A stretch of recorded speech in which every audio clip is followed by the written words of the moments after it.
Is Thanos right? His name is derived from the Greek word for death, Thanatos, and he lives up to that name in the Marvel Cinematic Universe, where he competes against the Avengers to obtain the 6 Infinity Stones. These Infinity Stones give control over soul, mind, time, space, reality, and power. Whoever holds all 6, in fact, possesses divine powers. And that's exactly what Thanos is going for in Avengers Infinity War. However, this ruthless bad guy is not driven by the typical selfish, megalomaniacal motivations of bad guys from other series and movies. Thanos goes to war out of an altruistic motive. That's how he proclaims it himself anyway. His belief is that there are too many living creatures and that this is unsustainable for nature. Too many mouths and not enough to go around is how he describes the reality of Titan, his own planet. And when we faced extinction, I offered a solution. He sees his murderous plans as a necessary correction. This universe is finite, its resources finite. If life is left unchecked, life will cease to exist, he claims. And so you choose genocide, asks Doctor Strange. Thanos doesn't deny it, but random, he clarifies, dispassionate and fair to rich and poor alike. For Thanos, his goal even has an almost religious depth. I call that mercy, he states. Or listen to the speech with which one of Thanos' henchmen sets the tone of the film. Hear me and rejoice. You've had the privilege of being saved by the great Titan. You may think this is suffering. No, it's salvation. The universal scales tip toward balance because of your sacrifice. Smile, for even in death, you've become children of Thanos. Is Thanos right?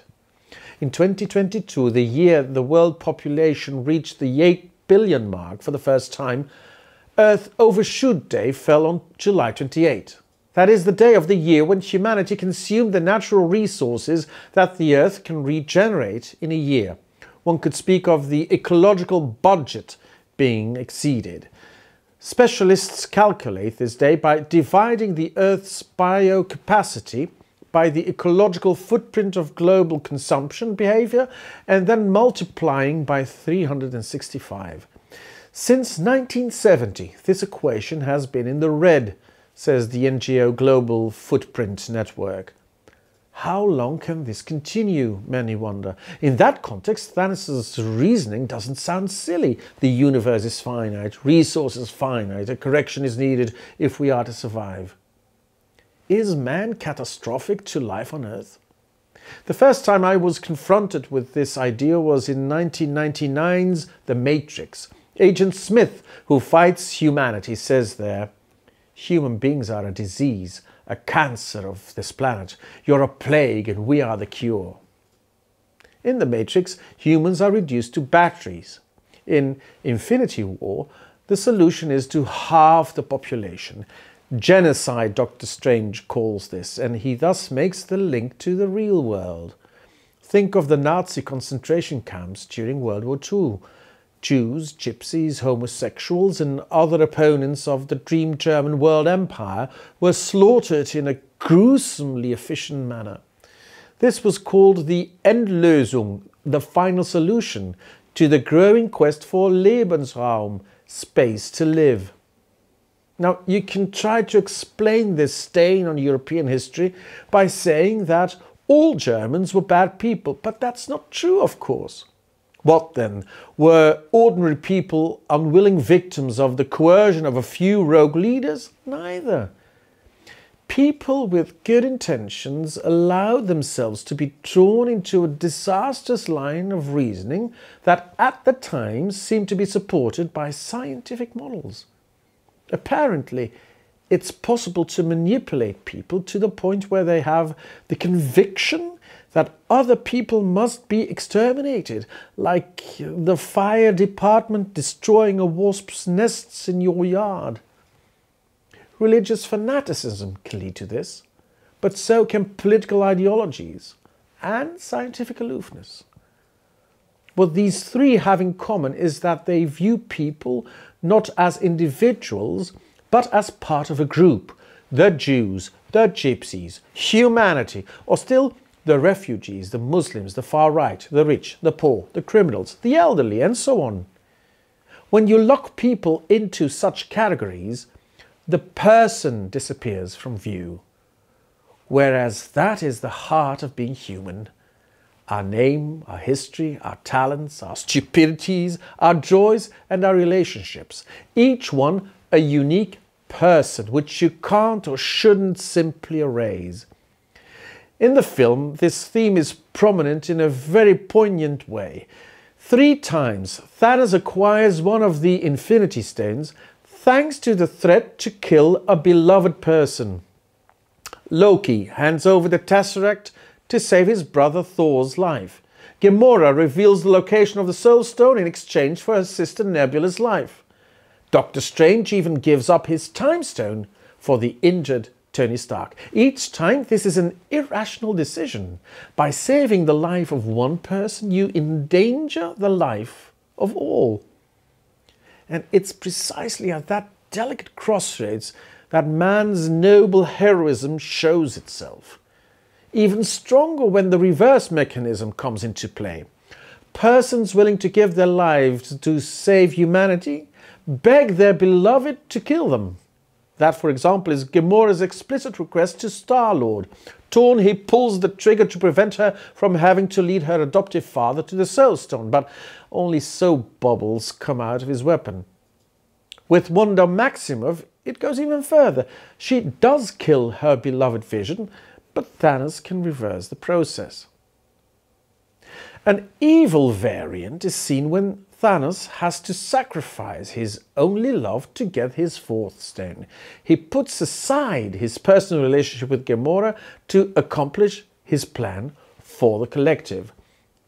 More than the average moviegoer realizes, Infinity War explores this intersection between collective salvation and personal relationship, where it is abundantly clear that the choices Thanos makes on that front represent evil.